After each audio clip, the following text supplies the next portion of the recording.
Hello everyone. So I want to talk about Gauss's law today, and I'm going to try to do this quickly and in one take because the world seems to be very bandwidth limited and YouTube is incredibly slow today. I also want you to understand the conceptual foundations of Gauss's law, so here is another physics basement episode that will hopefully help you understand Gauss's law a bit better. Okay, there's a few sections to this, chapter 22 in Giancoli. The first one is electric flux. We're going to cover that. We're going to cover Gauss's law and then some of its applications. You can read that experimental basis of Gauss's law section. That's interesting. Okay, electric flux. So, electric flux has this symbol phi e here, and the electric flux through some surface A is just the amount of electric field lines that are passing through that surface perpendicular to the face of the surface. So it's exactly the same type of concept as, say, hydraulic flux, the amount of water passing through some surface. And keep in mind that the surface there doesn't have to be a real physical surface. It can be a mathematical surface, right? It's any kind of surface that you want to define. I'll talk about that more. But it's equal to, right, the magnitude of the electric flux times the surface area A times the cosine of the angle between those two, or another way of thinking about it is just the dot product between the electric flux and the area vector A, where the area vector A is this vector that has a magnitude that's equal to the surface area of that area in question, and it has a direction just pointing normal to the surface, itself. Okay. Now, you probably remember what scalar products are, but just very briefly, I wanted to include some of the stuff from chapter 7 of the textbook where this was introduced, in case you forgot when we talked about work in physics 1. So remember, work is the dot product between force and distance, right? Work is what happens when a force is applied over a distance, and it was equal to force times distance times the cosine of the angle between the force and the distance, right? So this is called the dot product or the scalar product. You probably remember this from physics 1. I hope you do. If not, go back and review it. So you remember that you can take the magnitude of the two vectors times the cosine of the angle between the two, or another way of defining it, mathematically equivalent, actually, is to take the individual components, the x components, multiply them together, the y components, multiply them together, and add those two products. Okay. Now, the electric flux. Let's do an example problem. So here, we're going to calculate the electric flux going through the rectangle that's shown here, where the rectangle is 10 centimeters by 20 centimeters. The electric field is uniform at 200 newtons per coulomb, and I'm just going to say that it's pointing in the x direction. We'll call this, right, the x-axis, and that the y-axis.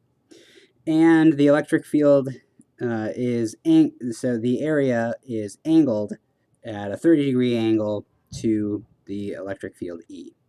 Okay, so I've already gone through the calculation here, but so it's 10 by 20, so that means the area is 0.02 meters squared, multiplying those two together, right? The area vector, the area unit vector is given here. It's, right, the cosine of this angle is AX, and AY is here the sine of this angle times the overall area A, right? So the unit vector here is pointing along this direction, out normal to the surface. So that means, so if I take the product of this overall area here and the unit vector along the area vector here, then I have my total area vector A. And remember, E is constant, and it's right along the x-axis. So I can take the dot product between these two, and that will just give me 200 newtons per coulomb, the electric field, times the magnitude of the area vector times the cosine of the angle between the two, which is 3.5 Newton meters squared per coulomb. So that's as fancy as this is as very cumbersome units. There's no shorter version of this. These are the units for the electric field. So these are the SI units for electric flux, sorry. All right, so there's an example problem for you. Okay, now, important question. What if E is not constant over that entire area? Well, going back to this same question from chapter 7 when we talked about work in physics 1, remember that the work done by a varying force is, you can't just take this simple dot product F dot D, right, if the force is varying with distance. But what you can do is break that distance traveled up into little parts and take the dot product between each one of these little tiny elements. Right here it's broken up into 7 different pieces. Well, for a force that varies, right, you can approximate this by dividing this distance up into small pieces. You can even divide it up into an infinite number of infinitesimally small pieces, right? And in that limit, you have that the work is the area under this force distance curve, right? It's the integral. So what you ended up with in chapter 7 was this integral from a starting point to an ending point of force dot with these little distance elements dl, right? Which is the exact same thing as saying f cosine theta dl, where this cosine theta has to reflect the angle for each part of each distance element that you're integrating along. Okay, same thing in the case of electric flux when the flux is varying through a surface. So here it's specifically talking about a closed surface, but in general,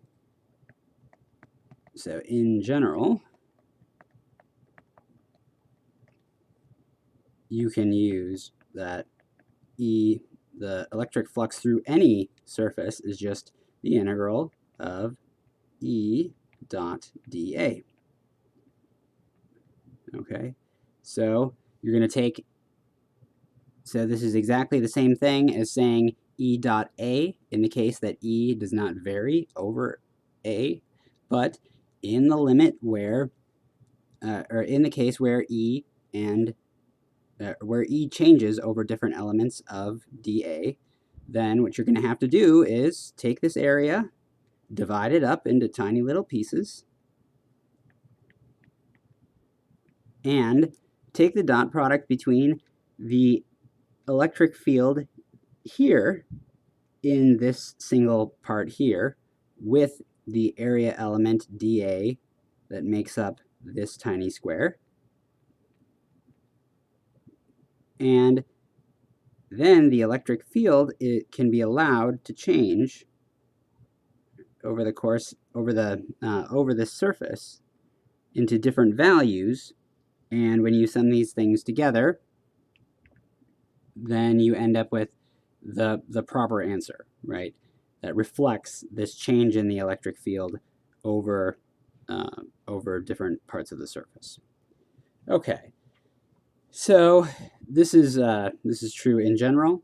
Now here this slide is talking about the flux through a closed surface. So a closed surface is just saying that it's an area that has no boundaries to it. It is all wrapped around on top of itself.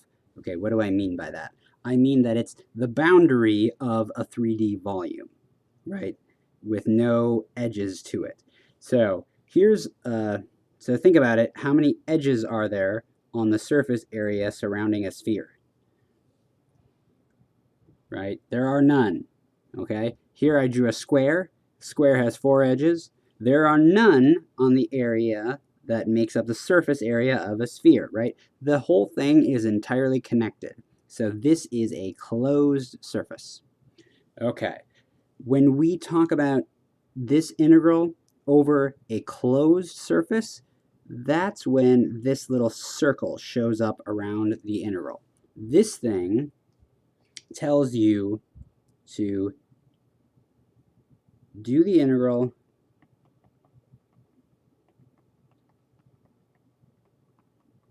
over a closed surface.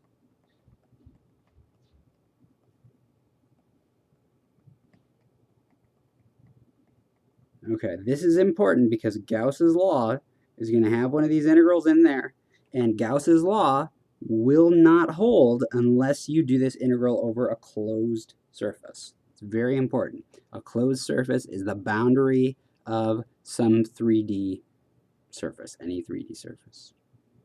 Okay.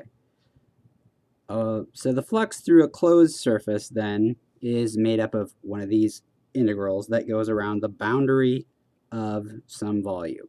So you can see here the electric field line, one electric field line is shown passing through here, right? The dot product between E and some dA, some area element pointing out normal to the surface area, shows up. So you see it here, and you see another one. This electric field line goes right through the whole surface, right?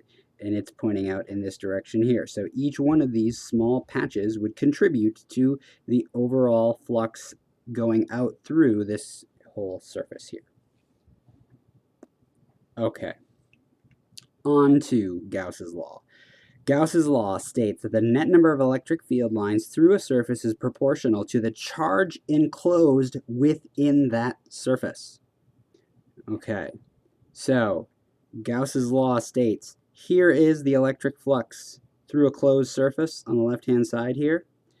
Here is the amount of charge inside of that surface divided by epsilon naught on the right-hand side. So that means the electric flux passing through a closed surface is determined entirely by the amount of charge enclosed within the surface. It does not depend on anything else. If there is no charge inside of some surface, then the net electric flux passing through that surface is zero. This is true only for closed surfaces. Keep that in mind.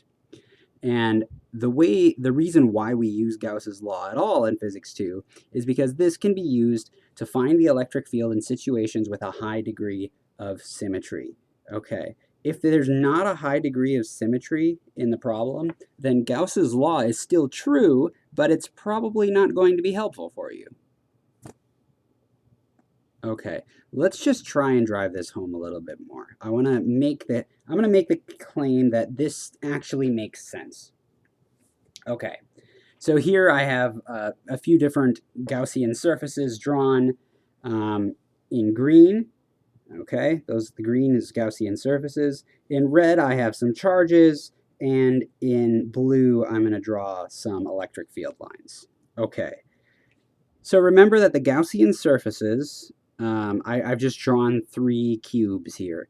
Just remember that Gaussian surfaces, these are mathematical surfaces. They don't need to be physical surfaces. They can be, right, I can talk about a sphere that's like a real sphere, a basketball that I hold on to, or I can talk about a mathematical sphere. I can say the set of all points surrounding my fingertip. The set of all points 10 centimeters away from the tip of my finger is a mathematical sphere, right? It doesn't exist physically. There's nothing there. There's no shape there. However, that is a well-defined mathematical surface. The set of points 10 centimeters away from my fingertip. That is a perfectly fine mathematical surface. Okay. Remember so Walter Lewin used this analogy of electric field lines, or of charges being like sources or sinks for electric field lines. So you can think about positive charges as being like blowing sources of like a fan or something that's blowing air out, and negative negative charges as like things that are sucking air in, right? So if I have a positive charge, remember, here, and I have a negative charge here, then the electric field lines are going to point out from positive charges, and they're going to point towards negative charges, right? They point in. So you can think about it as like, if you sit near this plus thing here, and we're just going to make an analogy between electric field lines and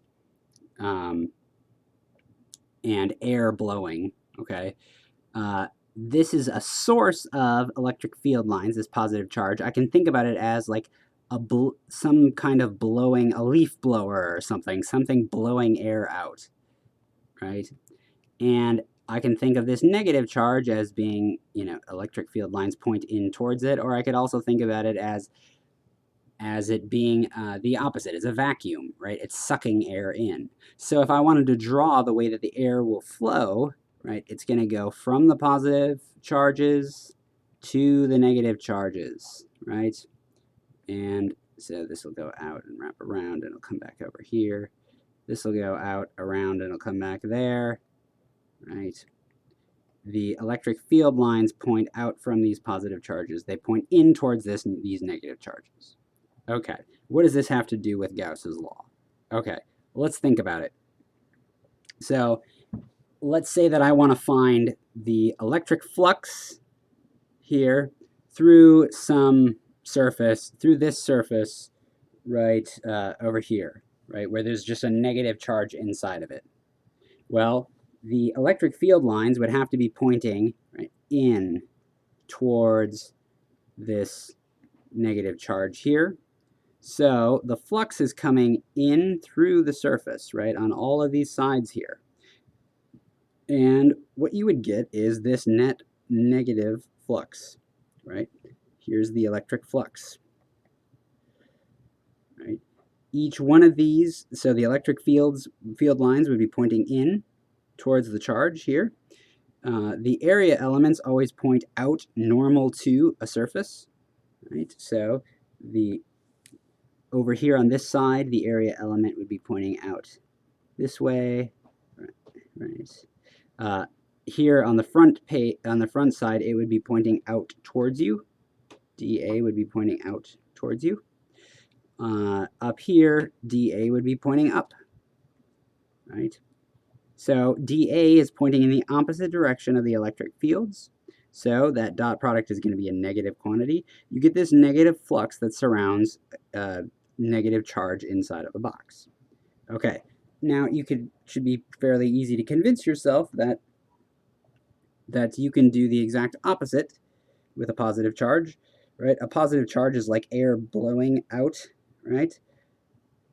There's going to be electric field lines coming out from this thing in every which direction, and you're going to get this net positive flux because the area elements dA are going to point along those electric field lines in this case.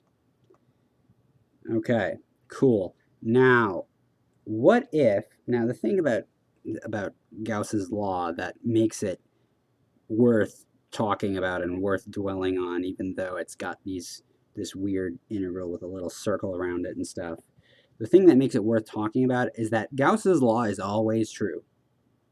Okay, it's more general than Coulomb's law. It's one of the 4 fundamental equations of electromagnetism. So there are four equations that govern the world of electromagnetism. Okay, they're called Maxwell's equations. And the first of them is Gauss's law. That's the first one that we'll be covering. Maxwell's equations are kind of the epitome of physics 2. This is what we're working our way up towards. We're working our way up towards Maxwell's equations. Once, my goal is, by the end of this class, you will understand these 4 equations. You'll understand Maxwell's equations. And from those 4 equations, you can derive all electromagnetic phenomena short of anything on the quantum scale. Okay? All electromagnetic phenomena can be derived from Maxwell's 4 equations. And they also translate nicely into, with some very brief, just a few lines of derivation, you can get electromagnetic wave equations out of Maxwell's equations, which is kind of the great discovery of Maxwell. Anyway, okay, so that's all to say that Gauss's law is always, always, always true, and it's very general and it's always helpful. What that means is that the electric flux through a surface is always equal to Q enclosed over epsilon naught. So this is not just the electric flux due to Q enclosed. It's just the electric flux. So if there's charge that's sitting outside of a surface, right? Let's just say that there's a positive charge here, and there's a negative charge here. Okay, both of those will serve as sources for electric field lines, right? They'll point this way, and they'll point out, right, this way. So these things are going to contribute to the electric flux through the surface, right? They will. It's true, right? There's going to be a positive contribution from this part right here. There's going to be, well, no, there's going to be a negative contribution from this point here, right? When it goes through this side, this top part here. But when it comes out through this side here, it's going to have a corresponding positive contribution. So there'll be a negative contribution here from this when I integrate over this little part here. There's going to be a positive contribution when I integrate over this part here. What Gauss's law tells us is that the net electric flux that comes out from due to these charges that are not enclosed within the box is 0. Okay, these tiny little elements here, yes, these will have non-zero electric flux contributions, but when I sum over the entire surface area, and it has to be a closed surface, remember that, then the net effect of charges that are outside of the surface is going to be 0. And the only thing that will matter, remember our analogy of air blowing through a surface. The net amount of air blowing through a surface is only going to depend on whether you have, a leaf blower sitting inside of it, or if you have a vacuum sitting inside of it. If you have neither a leaf blower nor a vacuum inside of the surface, right, if they're just outside of the surface, then you're going to have some positive contribution over here, you're going to have some negative contribution on the other side, and overall they will cancel each other out. So that's all to say that Gauss's law is always true, and it makes sense, right, that there would have to be sources of electric fields diverging out from a location inside of the surface in order for you to have a net flux through the boundary of that surface. All right, so let's talk about Gauss's law for a point charge. So remember here, here we have a point charge Q.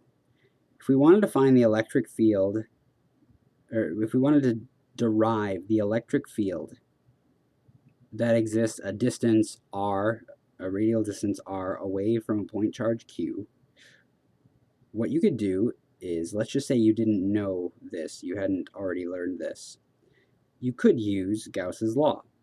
What you would want to do is say, well, I'm talking about a point a distance r away from a charge Q, so I'll go out a distance r, and I will have to define for myself a Gaussian surface, okay? This Gaussian surface is not physical. It doesn't have to be physical, right? It's a mathematical surface.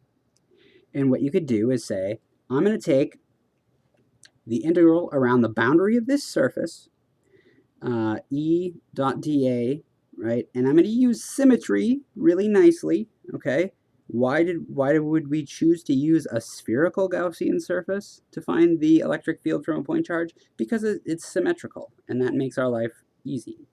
Okay, so if I take this integral here, the electric field diverges out from a point, right?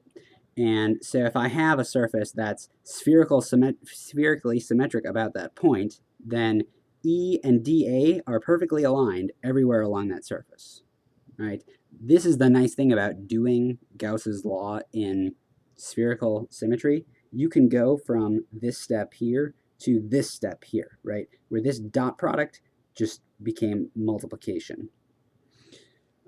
This you can always do in the case of spherical.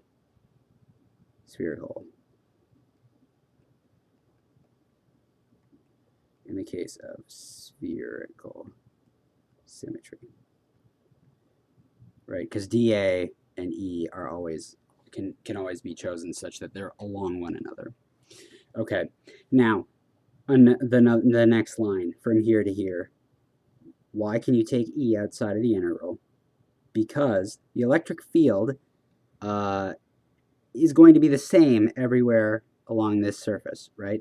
It's not going to matter which surface area element dA you're integrating over. E is going to be exactly the same because you're always the same distance away from this point here. Okay, so that's where that step comes from. Now, what is from this step to this step? Why does that happen? Because the area of a sphere is 4 pi r squared. Okay, I've now, my integral over the boundary of this volume, over the area that bounds this spherical volume here, is just the surface area of the sphere. Okay, so therefore, from Gauss's law, let's stick this then into the electric flux from Gauss's law, right? We then know that E, the magnitude of the electric flux, times 4 pi r squared, the surface area, is equal to Q over epsilon naught from Gauss's law. So divide both sides of this equation by 4 pi r squared, and you have just derived the electric field distance r from a point charge Q. Great. Now, we used a sphere because it was convenient. But what's interesting about Gauss's law is that it's always true. So you could pick any shape you want. It could be any arbitrarily shaped surface like this strange amorphous blob, A2, and you would see that the same amount of flux passes through it as passes through the spherical surface, A1, right? This is true because Q enclosed is exactly the same no matter which area you choose to go around here, okay? So these two, it wouldn't matter whether you chose A1 as your Gaussian surface or A2 as your Gaussian surface, you would still get that the electric flux through that surface is just Q, which is inside of there, divided by epsilon naught. Okay, now note that if there's several point charges in there, okay, we already derived the Q enclosed over epsilon naught for one point charge enclosed within a surface. Now note that if there's several point charges in there, there's this thing that we talked about a lot called the Superposition Principle, right, which just says that you would add up the contributions from the electric fields due to each individual point charge, right?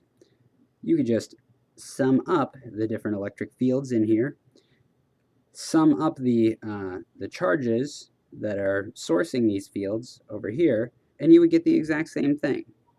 So what that means is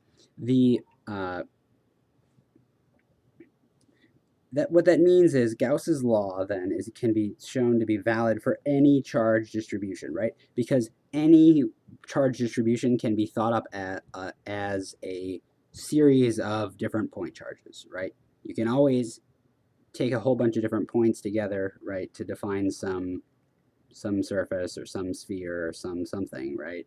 Here I'm just drawing a circle out of a bunch of different dots, right? You can take this superposition over all of these different charges to come up with this disk of charge. That would be perfectly fine. Okay, now remember, note that this refers to the field due to charges within the Gaussian surface. So the ones outside the surface will also create fields, but their net contribution to the electric flux is going to be 0.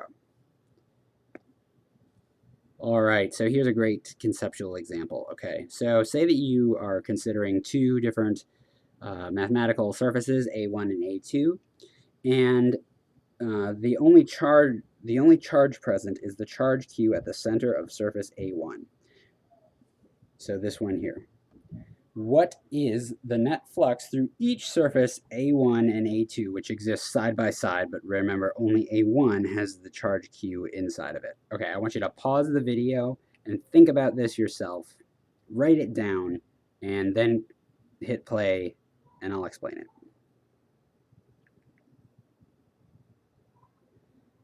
Okay, I'm going to take it that you've done that. All right, what's the net electric flux through surface A1? Well, it's going to be Q over epsilon naught, right? Q enclosed over epsilon naught. Okay, for A1, Q enclosed is Q. Okay, so the net flux through A1 is Q over epsilon naught. Great. Okay, what about for A2? Well, phi A2 is E right around A2, and that's going to be equal to Q enclosed over epsilon naught. What is Q enclosed for A2? What's Q enclosed for A2? It's nothing, right? It is 0.